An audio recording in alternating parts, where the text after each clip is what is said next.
Live from downtown Detroit, home of WDIV and Click on Detroit, Local 4 News at 6 starts now. Crowd control is a challenge as some local malls open their doors to the public for the first time in months. He's not only a high school graduate, he's also a COVID-19 survivor. And today, the people who helped him recover made a big deal of it. The disturbing attack on a senior citizen inside a nursing home has the victim's family taking action.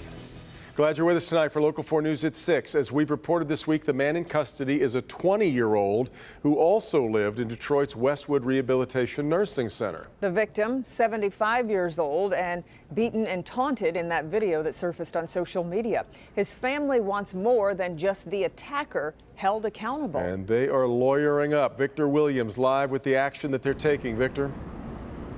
Yeah, that's right. This is the lawsuit that we've all been expecting on behalf of this family. The lawyer that's been hired tells me that he not only wants justice for the victim, but he's also going after the nursing home. This case is just a horrific case. You've seen the video. You see my client, Norman Bledsoe, being virtually tortured. Jeffrey Feiger, now representing the family of 75-year-old Norman Bledsoe, says there's no excuse for what happened to the senior here at Westwood Rehabilitation Nursing Center. The devastating beating of Bledsoe allegedly at the hands of 20-year-old Jaden Hayden. He's incommunicado right now. And why in a nursing home would you put a 20-year-old mentally ill person? How he got there? He looked like a bodybuilder on the tape. And he was using Norman as a punching bag. Police have officially started an investigation into a second video on Hayden's YouTube channel that may suggest there have been other victims. This is really a terrible, terrible development. But the mindset of Hayden during the attack is also being questioned at this time. Hayden set up his iPhone so he could record on the camera and then post it to social media, him pummeling a helpless 75-year-old man in a nursing home, breaking 4 of his fingers, breaking his jaw, his nose, his ribs.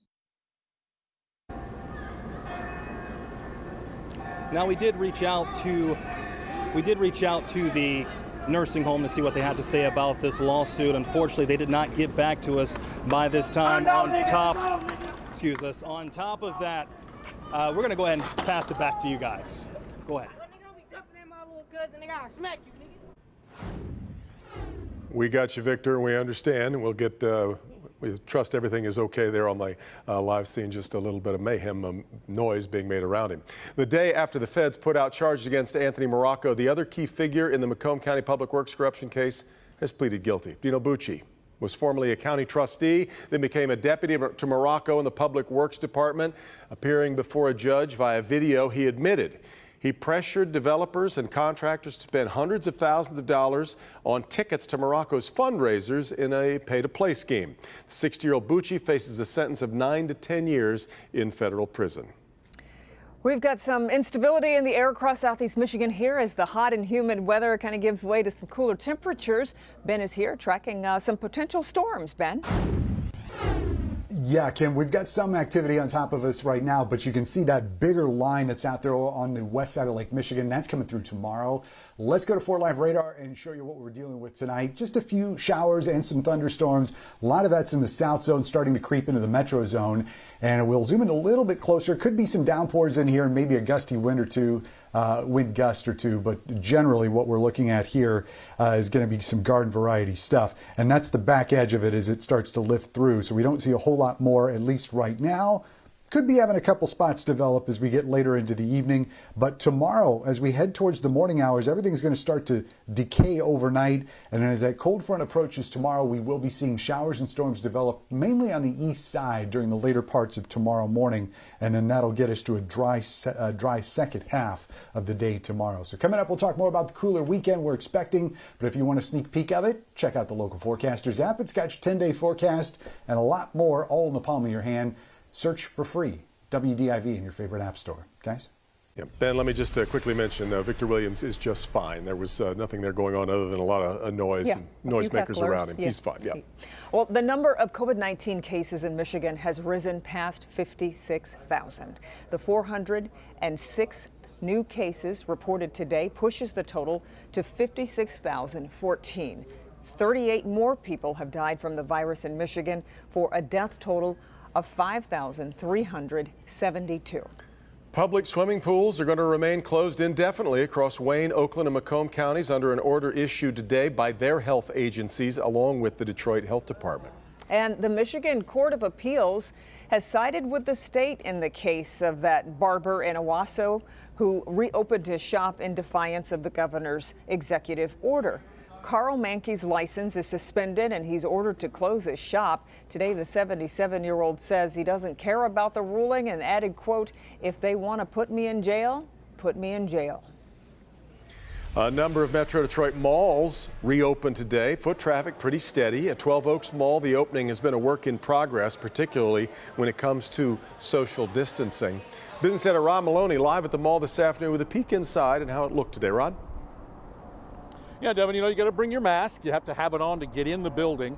They've been practicing social distancing and that there's signage everywhere saying, stand here, not there. And for the most part, people have been following that. But I will say this, it's a situation where we found good old supply and demand being an issue.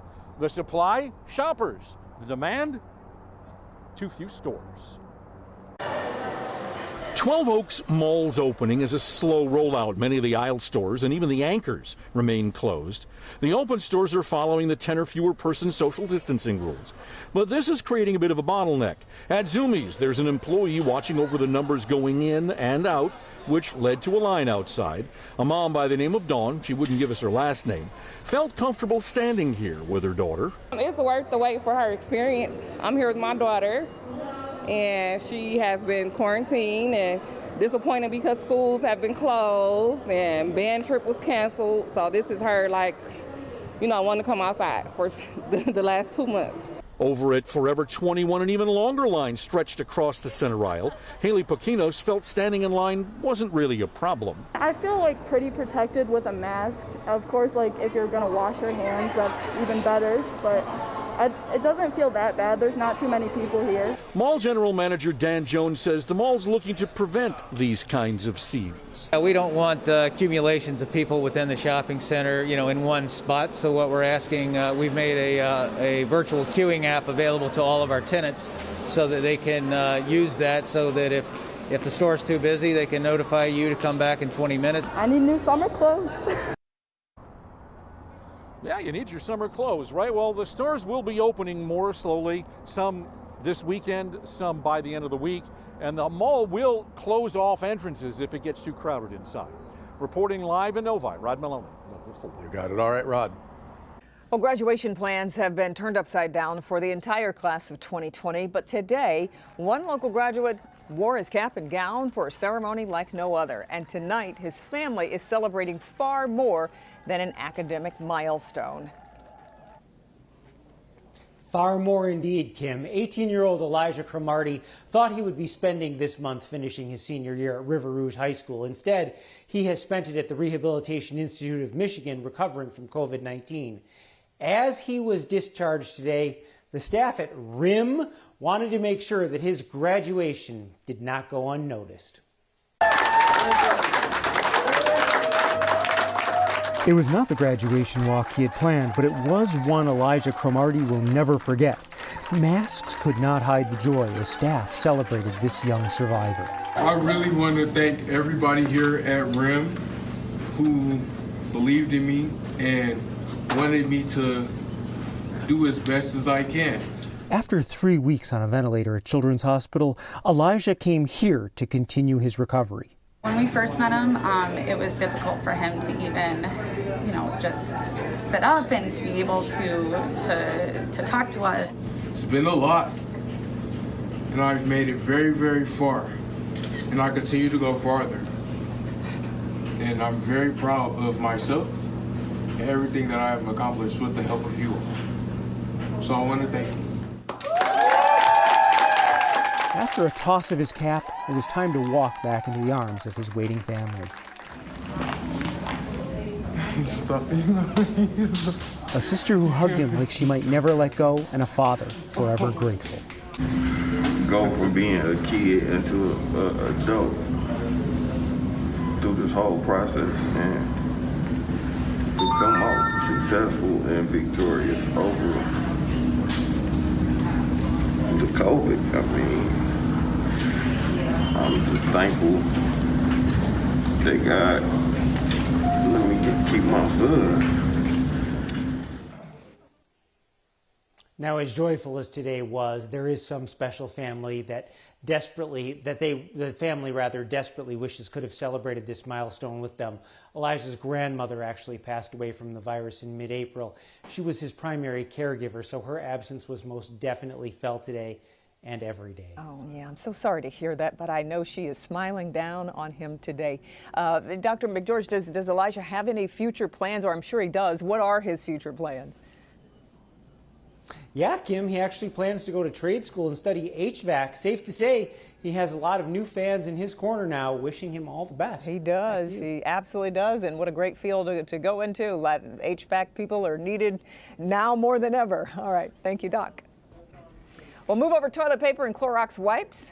Bicycles have become one of the hottest commodities during this pandemic. And as Larry Spruill shows us, if you can't find one now, you'll probably have to wait weeks, if not months. During quarantine, a lot of people are finding ways to stay active. Some are going outside for a run. Others are finding an alternative by riding a bike. But if you don't have one, there's a problem. You may have to find one first. Detroit Bikes. Things are extremely busy here at Detroit Bike Store off Griswold in downtown Detroit. So busy, Brandon Hamilton with Detroit Bike says the phone is ringing nonstop. I'm usually on the phone probably about 80% of my day right now, with a lot of, what's the stock turnaround, how long until I can get a bike, do you know anywhere I can find a bike? Hamilton says that's because a lot of people are stepping outside for some much needed exercise and they're choosing bike riding. But if you don't already have a bike, chances of you getting one now is slim to none. Yeah, it's been great for, us or any other bike place, and anybody will notice if you go anywhere, it's super hard to get a bike these days now. So, in our case, we're kind of at least sold out to a 45-day window at a minimum. So normally from, I have this entire wall right here, it's full of bikes typically. I usually have 20, 30 bikes in the store. Right now I have 2, for example. And usually by the time I have those 2 on the floor, they're here for about a couple of days and they're gone again. Hamilton says, of course, you can order one, but if you're itching right now to get outside for some fresh air and much needed exercise, your best bet is to simply put one foot in front of the other.